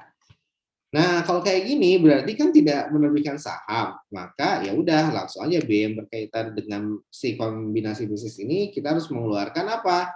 Biaya penggabungan usaha 100 juta dan notaris. Maka ini di-expense-kan, gitu ya. Oke, kita lihat. Jurnalnya kayak gini, langsung equity pada cash, investment expense pada cash, ya. Nah, kemudian yang selanjutnya ini gampang kok, jadi ini masih 100% dulu. Nanti baru ketika di bawah 100% seperti apa, nah kita langsung loncat dulu ke yang 20-50. Yang 50% nanti dibahas di pertemuan ke-3, 4, dan seterusnya. Ya. Keempat mungkin ya, ketiga mungkin masih belum. Nah, kayak gitu teman-teman semua. Jadi ini masih 100% dulu. Ya. Nah, jadi konsepnya itu kalau di AKL itu, kalau saya boleh berbicara ya, jadi seperti ini ya, saya harus terangkan dulu biar kalian tahu whole picture-nya ya, tahu whole picture-nya kayak gimana. Kok nggak ada sih? Oh ini. Kok ini? Bentar. Hop. Pertemuan juga. Nah, ini dia ya. Nah, ini dia nih. Nah, sekarang di sini, jadi kalau kalian sudah paham konsepnya, ke jurnal akan lebih mudah, ya. Ke jurnal akan lebih mudah. Jurnal cuma mengikuti doang. Nah, ini ada 20%, ini udah dibahas di AKM, ya. Memang di RPS ada, tapi kemarin sudah saya konfirmasikan dengan Pak Lutfi dan dengan Pak Taufik, gitu ya, Pak Doskonya Pak Taufik, bahwa kita tidak akan membahas tentang yang di bawah 20%, karena ini menggunakan FVTPL dan FVOC, ada yang trading, ada yang non trading, ada yang recycling. Ini pusing lah, ya, ini udah lewat lah ya. Jadi saya tidak akan bahas ya. Nah, jadi di 20-50 ini dibahas di pertemuan, ya setengah mungkin pertemuan sekarang, setengahnya lagi pertemuan minggu depan, pertemuan 2-3. Ya. Kemudian di atas 50 ini adalah di pertemuan ke-4 ya. Ya, dan juga ini juga di pertemuan ke-3 ya. Kemudian yang 100% itu di pertemuan sekarang. Gitu ya. Jadi kita ada yang 100% gitu ya. Kita bahasnya itu dari yang 100% dulu ya, loncat ke sini gitu ya. Loncat ke sini ya, baru nanti kita terakhir membahas yang ini. Ini 1 semester sendiri ya, 2 semester malah. Ya, seperti itu. Yang di atas 50%. Nah, kurang lebih seperti itu. Ya, jadi logikanya loncat-loncat. Kita bahas yang 100% dulu, baru nanti besok bahas yang 20-50, baru nanti besoknya lagi kita akan bahas yang di atas 50% ya. Yang joint venture juga nanti kita akan selipkan di pembahasan yang 20-50 ya, seperti itu. Jadi gitu ya, jadi 100% dulu, baru ke 20-50, baru nanti ke 50. Nah, gitu ya cara belajarnya. Ya 20% tidak kita pelajari karena sudah diakan. Oke, nah ini yang sekarang. Nah, kemudian kalau dia pembelian dengan saham ya, saya tampilkan aja deh semuanya biar kelihatan bedanya kayak gimana. Nah, jadi kalau pembelian dengan saham, maka ini berkaitan dengan PSAK 22 ya, 22 berkaitan dengan PSAK 71. Ya, jadi cara pencatatan equity investment-nya ini dilakukan dengan PSAK 22 ya. Kemudian cara pencatatan untuk penerbitan sahamnya ini dilakukan di PSAK 71 ya, dan juga PSAK 53 ya. Seperti itu ya. Nah, yang ini juga sama. Kalau equity investment-nya ini 22 ya. Land-nya ini PSAK 16 ya. Ini udah diajar di AKM ya. Seperti itu. Yang bentuk yang kompleksnya ada di AKM, yang ini juga ada di AKM ya. Ada di AKM. Jadi saya tidak akan singgung lagi ya bagaimana cara menghitung ini. Tinggal lihat video saya di YouTube saya, ini udah banyak ya pembahasan AKM. Nah, kalau yang aset non cash juga sama, ini juga PSAK 16 dan sudah di AKM. Ya, yang atasnya ini nanti kita catat dengan 22. Nah, di sini kita pakai akun pembantu dulu yang namanya equity investment. Pak, bukannya nanti harusnya ada liability, aset sama liabilities-nya ada, tapi enggak yang di sini. Di slide selanjutnya. Kenapa? Karena saya ingin menjelaskan konsep besarnya dulu. Ya, konsep besarnya adalah dengan equity investment dulu kita catat sebagai akun sementara. Ya, nanti equity investment ini akan dihapus ya ketika kita mengakui aset liabilities yang kita beli ya dari si Sunicorp. Nah, gitu konsepnya. Jadi jangan bingung ketika Pak bukannya harus ada pengakuannya kan tadi identify the acquirer. Acquirer-nya adalah si Kopi, ya kan? Kemudian tanggalnya Pak, tanggalnya kita asumsikan 1 Januari tahun 2020 misalkan ya. Nah, yang pertama ini sebagai acquirer-nya atau pembelinya. Ya, ini yang pertama. Yang kedua, ya, step yang kedua adalah tanggalnya. Ini tanggalnya kita asumsikan, ya. Nah, kemudian yang ketiga adalah kan yang ketiga itu mengakui aset dan liability, Pak. Iya, entar. Enggak di sini. Slide selanjutnya. Di sini saya memakai akun sementara dulu yang namanya equity investment ya. Oke, nah itu yang harus kalian pahami ya. Jadi kalau misalkan dengan pembelian saham ya udah tinggal share capital pada share premium ya. Share capital itu apa? Ini untuk mencatat ininya, lihat lagi di PSAK 53 atau di AKM ya. Kemudian share premium itu adalah selisihnya 16 dikurang dengan 10 sama dengan 600.000. Ya, investment nah, perhatikan di sini. Di sini tetap ada investment expense. Kenapa? Karena ada konsultasi pengakuan usaha 80.000. Ya.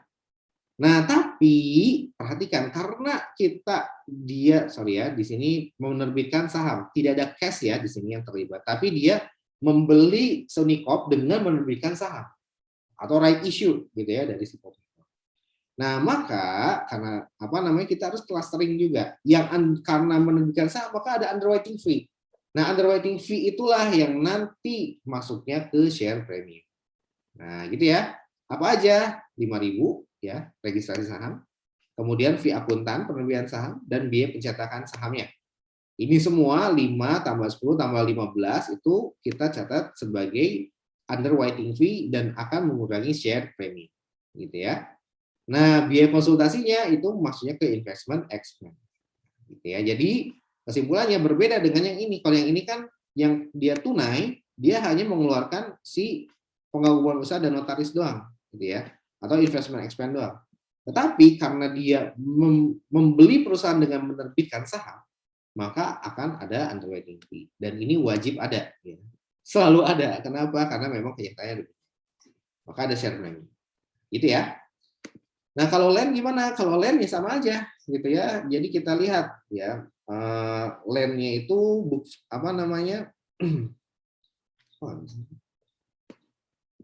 Artinya, nah ini bisa juga. Oke, nah di sini artinya kita membeli dengan mengeluarkan cash. Yang pertama. Kedua, membeli dengan menerbitkan saham. Yang ketiga, membeli dengan dengan menjual land gitu, bukan menjual land. Dengan memberikan non cash transactions berupa tanah gitu ya. Nah, ini yang dilakukan oleh Beni Cokro di kasus Jiwasraya. Iya. Kenapa demikian? Karena di Beni Cokro ini dia perusahaan Jiwasraya itu menyerahkan pengelolaan investasi sahamnya. Jadi Jiwasraya itu kan asuransi, ya kan? Nah, asuransi itu asuransi dari iuran premi asuransi jaminan hari tua atau asuransi pensiunnya para PNS ya di Indonesia. PNS loh ya. Kalau TNI Polri masuk ke Asabri ya. Nah, ini PNS iuran pensiunnya masuknya ke asuransi Jiwasraya ya. Nah, Jiwasraya adalah perusahaan asuransi. Nah, premi asuransinya atau iuran pensiun yang dipotong dari gaji PNS itu dikelola Jiwasraya. Nah, Jiwasraya sayangnya dia salah gitu. Kenapa? Karena menginvestasikan karena ini duit pasif gitu ya. Ini ada duit gede nih belum dia apa-apain. Ya udah deh dimanfaatin dulu deh sementara waktu biar menghasilkan duit gitu ya, biar bertumbuh uangnya gitu ya. Nah, dia kasihlah ke Beni Cokro ya, ke Bencok. Nah, dalam Beni Cokro gitu ya dikelola investasinya ya. Dan dia membeli saham-saham yang ada di Bursa Efek ya untuk ya ketamakannya dia gitu ya. Kenapa? Karena kombinasinya portofolionya kurang pas, nggak benar. Sehingga apa? Sehingga banyak yang di saham-saham gorengan gitu ya, saham-saham gorengan. Harusnya itu kan investasi yang harus balik modal. Kalaupun mau berinvestasi, satu yang pasti balik modal itu adalah ya sukuk gitu ya, atau SUN, surat utang negara. Negara pasti selalu bayar ya. Harusnya kalau mau portofolionya sepenuhnya ya di surat dengan membeli government bonds gitu ya. Atau saham-saham di LQ45 gitu ya. Nah, tetapi tidak, dia banyaknya adalah di saham goreng. Nah, artinya bukan blue chips. Blue chipsnya mungkin sedikit, sisanya saham gorengan. Ya, LQ45 is blue chips ya. Nah, akhirnya apa? Akhirnya namanya juga saham gorengan gitu ya, digoreng-goreng, goreng-goreng, naik dikit, terus udah gitu ternyata ujung-ujungnya malah jatuh. Nah, ketika jatuh sahamnya nggak naik-naik lagi tuh. Nah, itulah yang dilakukan sehingga apa? Nah, dan dia banyak transaksinya itu dengan apa ya? Ya non cash transactions ya, dengan jadi gini, akadnya itu pokoknya lu bayar gue pakai tanah gitu. Nah, dan akhirnya tanah-tanahnya kan banyak, hampir satu pulau di Kalimantan atau hampir satu provinsi di Banten ya. Nah, itu semuanya tanah Beni Cokro semua, banyak banget. Nah, contohnya seperti ini. Jadi kita membeli suatu bisnis dengan menerbitkan dengan melepaskan aset berupa tanah ya. Karena kita melepaskan aset, maka PSAK 16 ya, maka kita lihat berapa book value dari aset. Karena pencatatan PSAK 16 itu berbasis nilai historis atau cost ya, book value gitu ya. Nah, sehingga karena ada book value, kita harus hapus dulu dari neraca kita, maka kita taruh di kredit. Nah, tapi kita membeli equity investment ini kan berbasis fair value ya, maka sisanya masuk ke gain. Ya, ini investment expense adalah yang konsultasi ya. Nah, begitu juga kalau kita melepaskan bangunan gitu ya. Ini PSAK 16 juga. Ya kita lihat berapa accumulated depreciation-nya. Sisanya masuk ke gain. Nah, itu konsepnya ya. Jadi konsepnya bisa bermacam-macam. Bisa dengan melepaskan tanah atau bangunan, nanti ada gain yang atau loss yang diakui, atau dengan menerbitkan saham, atau dengan membayar cash, gitu ya. Atau yang ketiga, yang terakhir adalah dengan ini piutang ya. Kemudian dengan penerbitan obligasi. Ya, nah piutang juga ini ke instrumen di PSAK 71. Ya, oke. Nah ini yang bisa kalian baca. Jadi ini bermacam-macam bentuk imbalan yang diberikan kepada pemegang kepada si pemilik perusahaan anak atau pemilik perusahaan yang akan kita beli ya. Nah, ini ranah PSAK 71 ya. Nah, ini kalau kita menerbitkan bonds maka dan kondisi diskon ya. Ya, maka ya lihat equity investment-nya mengikuti present value dari bond. Ya, seperti itu. Nah, itu yang perlu diperhatikan. Nah, begitu juga kalau dia, pokoknya istilah kalau bonds itu baik premium atau diskon, si equity investment-nya nilainya mengikuti dari si present value dari bonds. Ya. Nah, seperti itu teman-teman semua ya. Jadi kurang lebih ini adalah kita belajar berbagai macam bentuk imbalan ya. Belum masuk ke PSAK 22-nya nih ya. Karena PSAK 22 kan ada syarat yaitu mengakui aset sama liability ya. Kapan Pak? Setelah ini ya. Oke. Nah, perhatikan ada ini ya, ada suatu rahasia di sini. Apa itu rahasianya? Pertama, logikanya Sunicorp ya, ini kan pasti punya nilai valuasi ya.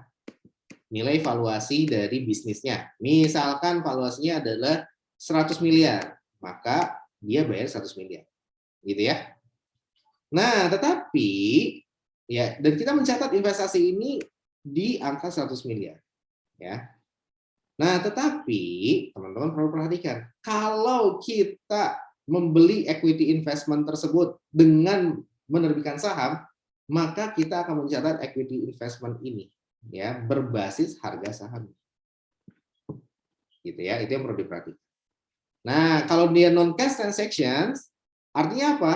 Nah, di sini sebetulnya ada angka, misalkan 1.700 gitu ya. Nah, terus gimana Pak? Iya, kok ini malah 1.600? Nah, lihat dulu ya. Kalau dia 1.700 diketahui nanti di soal, misalkan nilai dari internalnya, Sunicorp-nya adalah net asset ya, ini dinamakan net asset ya. net asetnya NA ya adalah 1.700, maka sahamnya kan cuma 1.600 Pak, maka ada sisa ya. Logikanya Sunicorp nggak akan mau melepaskan di bawah 1.700. Kok kita catatnya 1.600 Pak? Nggak mungkin ya. Oleh karena itu kita harus bayar 100-nya ini, biasanya boleh dengan berbagai macam bentuk ya.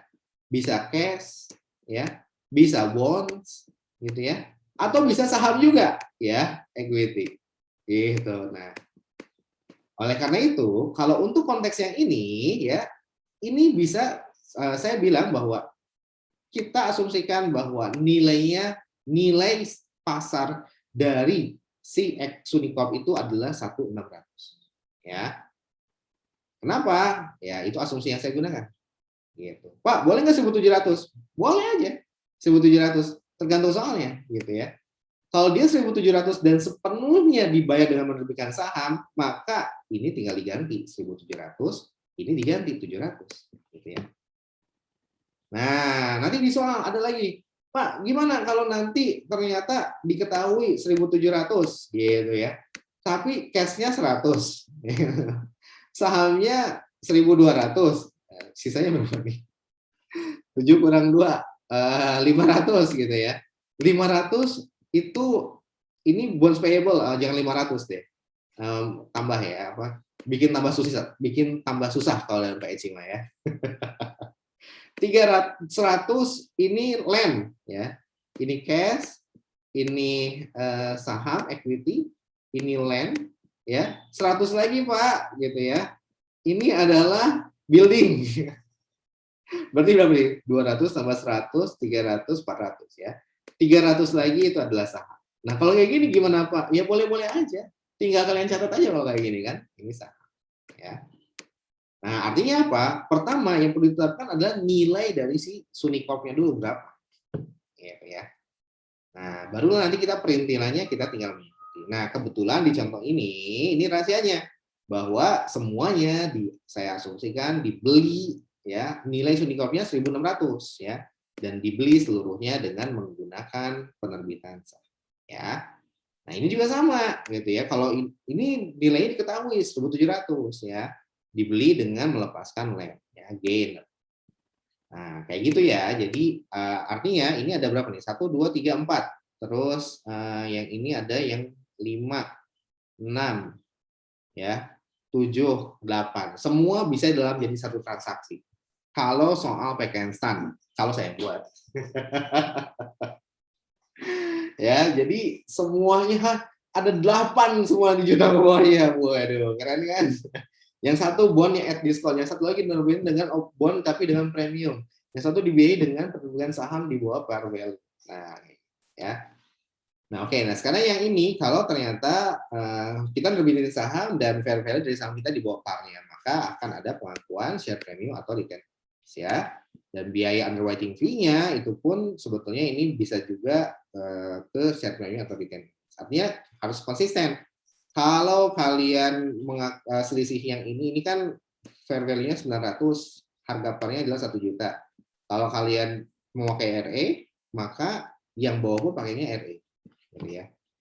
Kalau saya sih, ini kalau dibukuin ya, kalau saya sih boleh bebas. Kalau saya sih menurut saya, kalau yang atasnya ini RE, gitu ya, yang bawahnya tetap share premium. Kenapa? Karena saya mengacu ke PSAK 7. Ya. Oke. Nah, silakan bebas aja kalau kayak gini ya. Boleh ditulis kayak gini, share premium atau RE atau share premium atau RE. Boleh.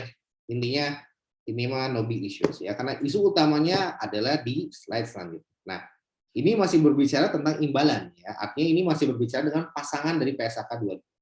Ya. Kalau ini PSAK 71, yang atas 16 dan seterusnya. Nah, Pak, katanya ada pengakuan aset sama liabilitas. Mana? Iya. Ada ini. Yang selanjutnya adalah baru kita berbicara mengakui aset dan liability-nya ya. Nah, inilah yang dimaksud PSAK dua-duanya. Tahapan PSAK 22 ada 4. Ya, sebagaimana slide awal tadi, identifikasi siapa si pembelinya.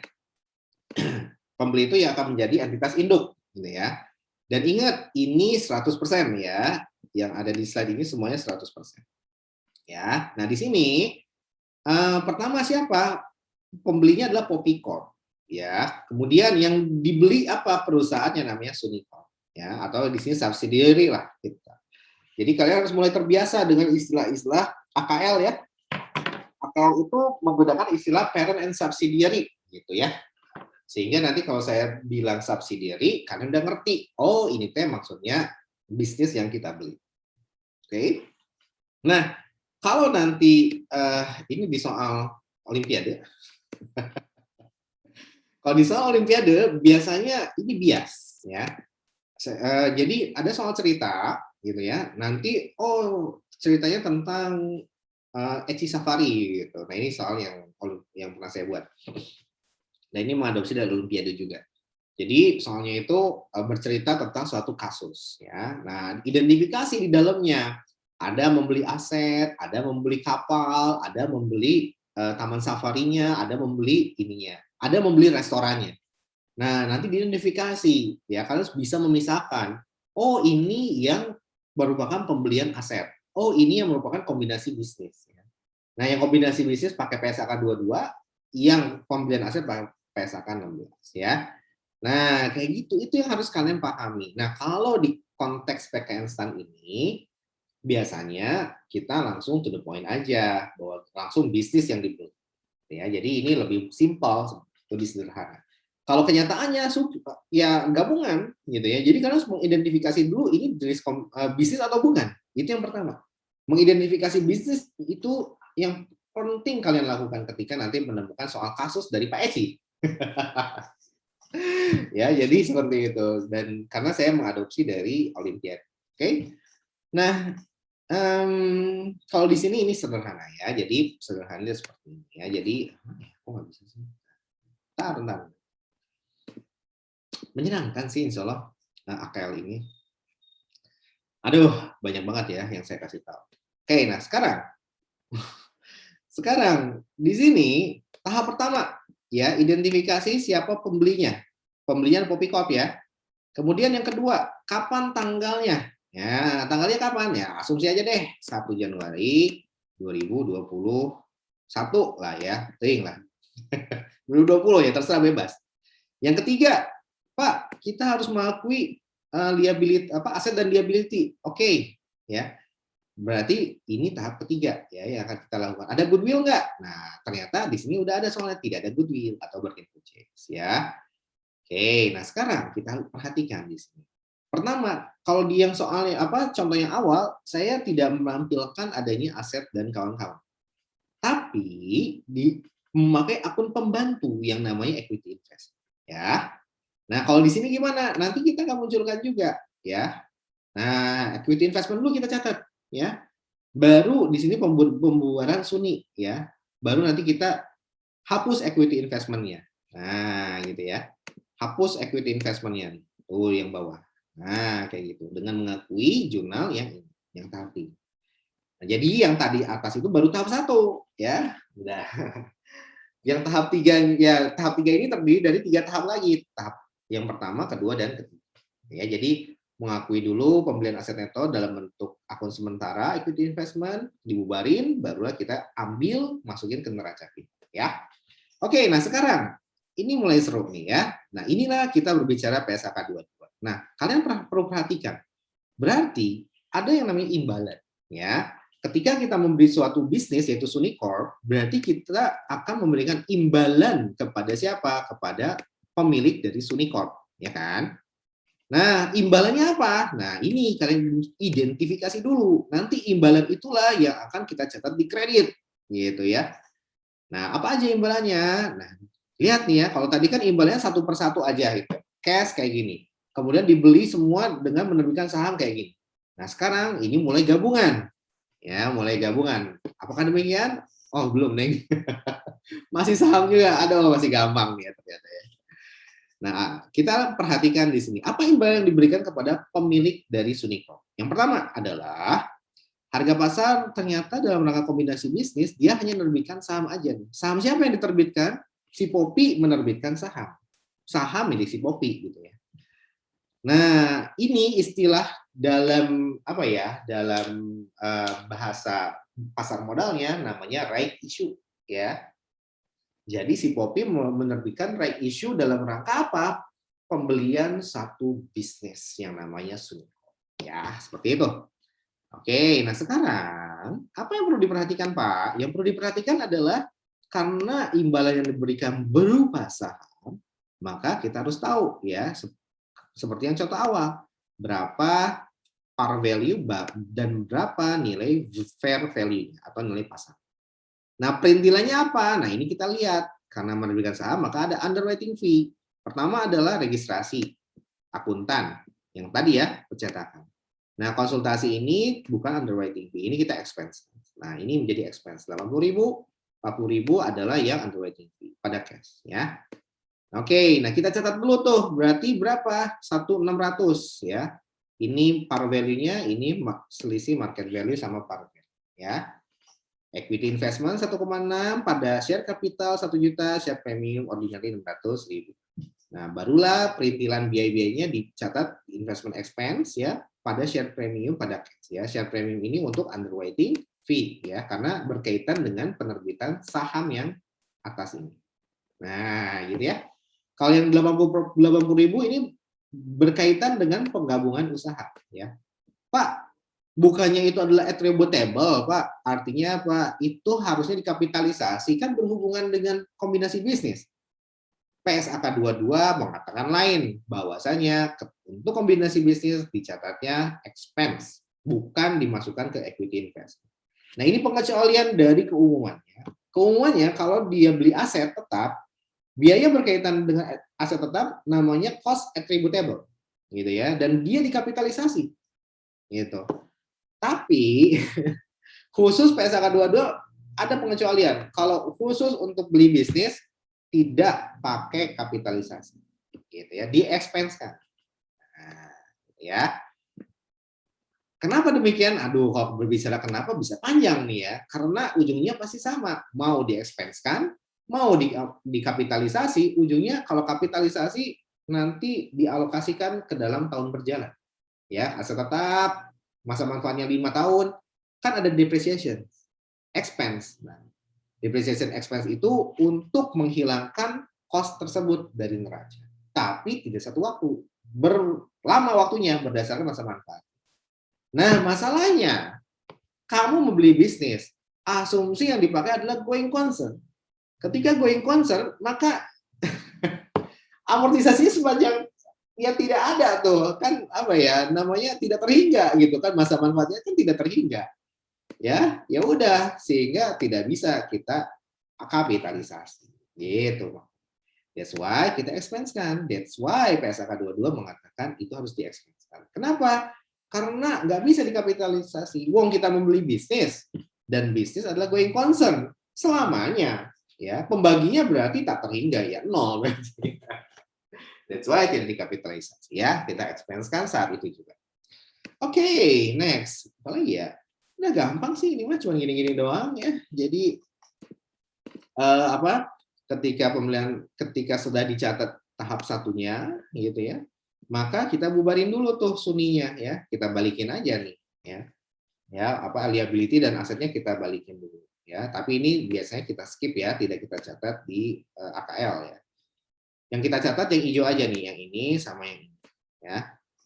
Oke, tapi ini sebagai pembantu aja. Nah, barulah kita hilangkan.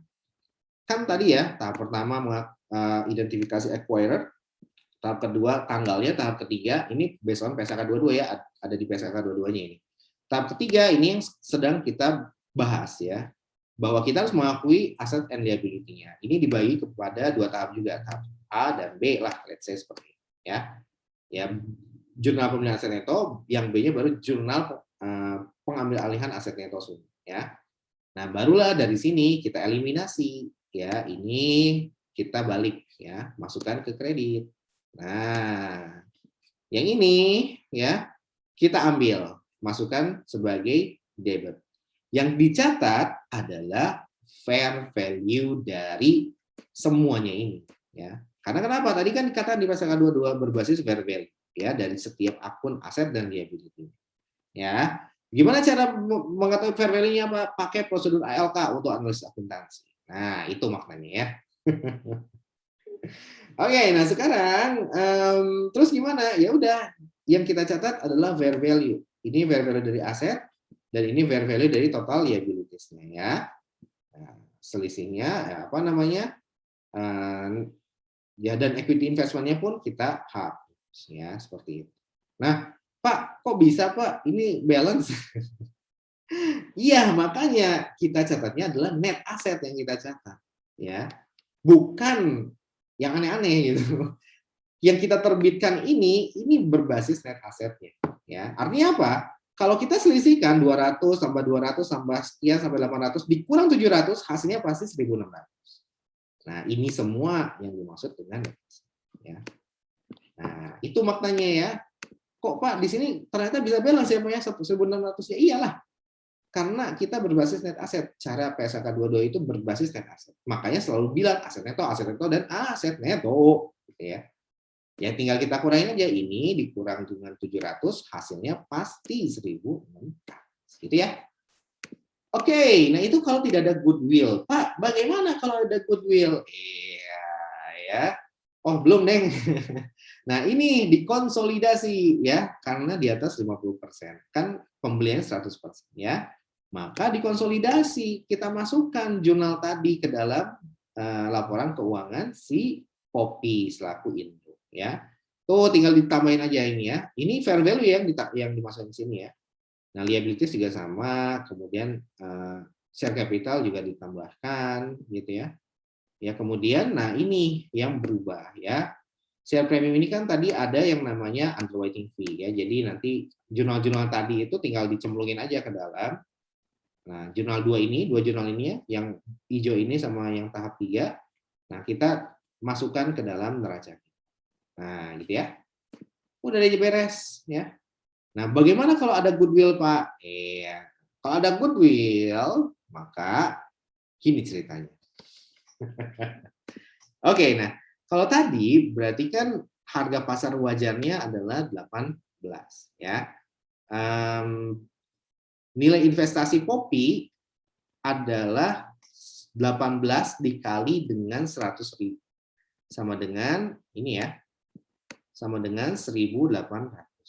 Oke. Nah, dari situ net asetnya berapa? Net asetnya adalah total aset dikurang dengan total liabilities ya. Nah, ini. Ini kan nanti ditampilkan neracanya si Suni ya. Nah, tapi yang kita hitung ya cuma net asetnya aja gitu ya. Atau dinamakan juga dengan equity-nya. Sama aja intinya ya. Nah, oke, sekarang berapa hasilnya? Hasilnya adalah 1.600 ya.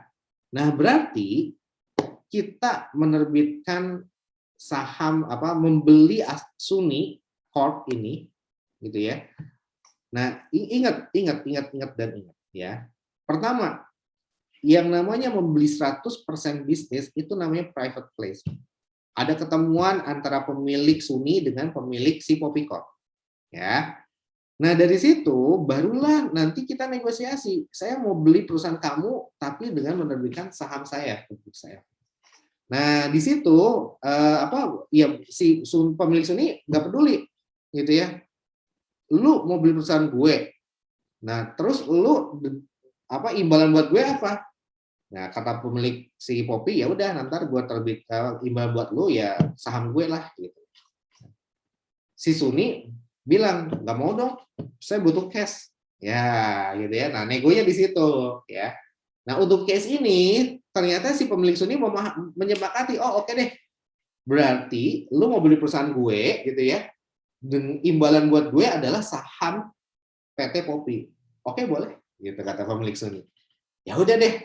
Kalau gitu, valuasi yang saya tawarkan dari hasil konsultasi dengan jasa penilai kata si Poppy ya, adalah 1.500 gitu. Misalkan, enak aja lo KT, saham perusahaan gue itu seharganya 1.600 market value-nya.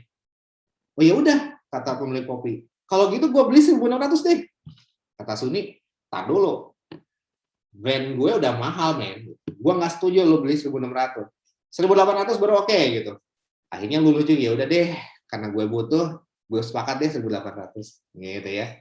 Nah, dari situlah baru ya udah, berarti kebetulan sama gitu ya dengan harga pasar saham si Poppy gitu ya. Ya udah deh, disamain dengan harga pasar saham gue saat ini sekian gitu. Oke, deal. Jebret, deal.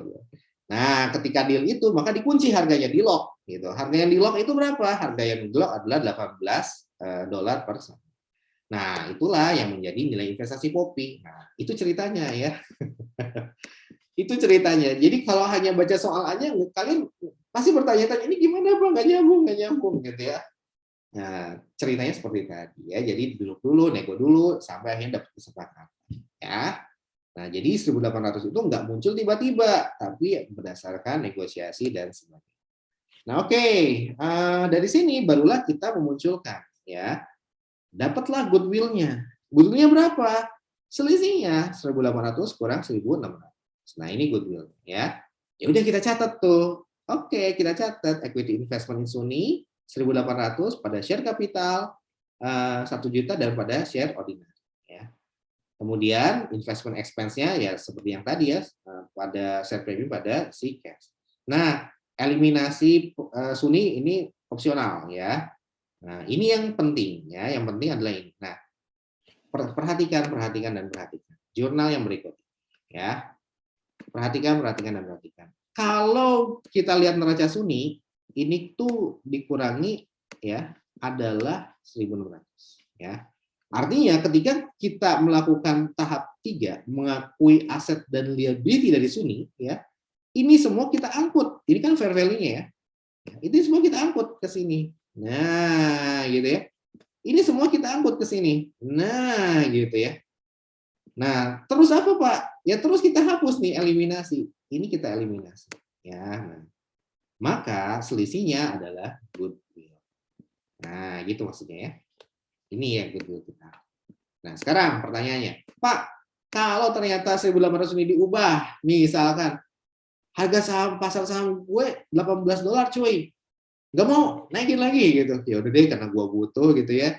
Nah, akhirnya apa? Akhirnya ada dua, harga yang disepakati adalah $20. Iya, mana yang dipakai? Yang dipakai adalah yang $20 ya. Jadi nanti ini 2 juta ya. Nah, nanti sisanya masukin ke share premium 1 juta ya. Sehingga nanti naik tuh ya, naik jadi berapa ya? Ya tinggal naikin aja gitu. Ini kan 2 juta. Ya, tinggal naikin jadi 200, jadi ini 400.000. Nah, gitu ya. Jadi nanti kombinasi soalnya mungkin ada banyak ya. Jadi harga pasarnya 18, harga yang disepakati 20. Bingung kan pakai yang mana, Pak? Gitu. Pakai yang harga yang disepakati yang 20 ya. Yang ini tidak kita pakai. Nanti adjusting-nya langsung di share premium. Oke? Dah, gampang gitu-gitu doang. Kalau cuma yang ini mah. Nah, ini tinggal dimasukin aja ya ke dalam, dikonsolidasikan dengan laporan keuangan Suni ya. Cara konsolidasinya adalah ini kalian memasukkan jurnal ini ya, ditambahkan ke laporan keuangan Suni ya. Nah, di sini perhatikan ya, di sini kenapa dimerah-merahin, di sini karena kalian jangan sampai keliru ya. 760.000 ini nanti karena apa? Karena di jurnalnya share premium tadi ya, dampak dari share premium. Terakhir aja deh ya, saya ulangi sedikit. Nah, jadi ini semua kalian cemplung-cemplungin ke bawah ya, cemplung-cemplungin ke bawah, kemudian juga dan seterusnya ya.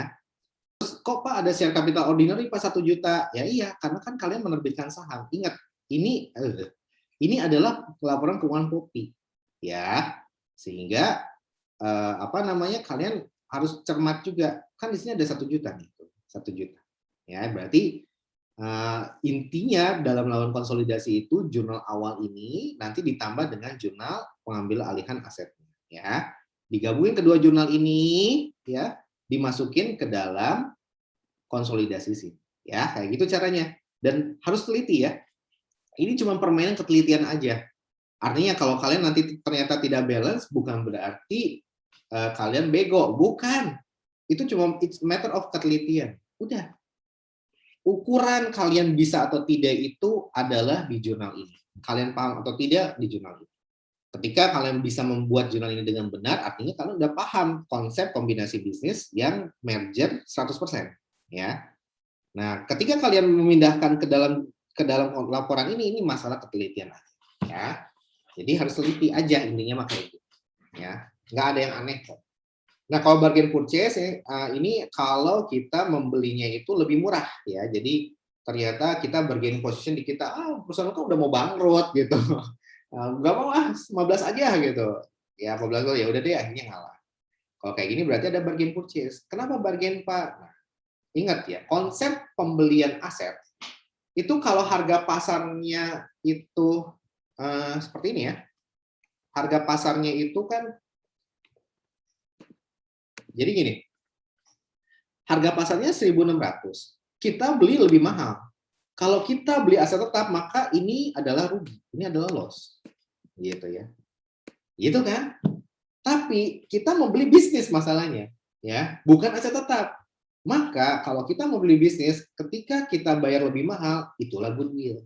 Nah, gitu ya, harus paham itu.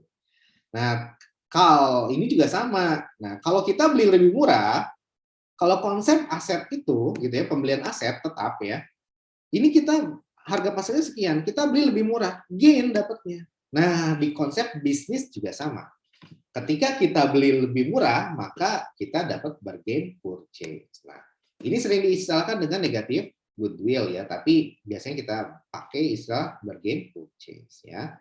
Nah, di sini dapatlah gain on bargain purchase. Nah, ini nanti masuk ke laporan keuangan kita, gitu ya, menambah retained earnings tentunya ya. Nah, di sini nanti laporan keuangannya tuh, di sini ditambahkan retained earnings-nya ditambah 100.000. Inilah bargain purchase ya. Oke, itu aja saya pikir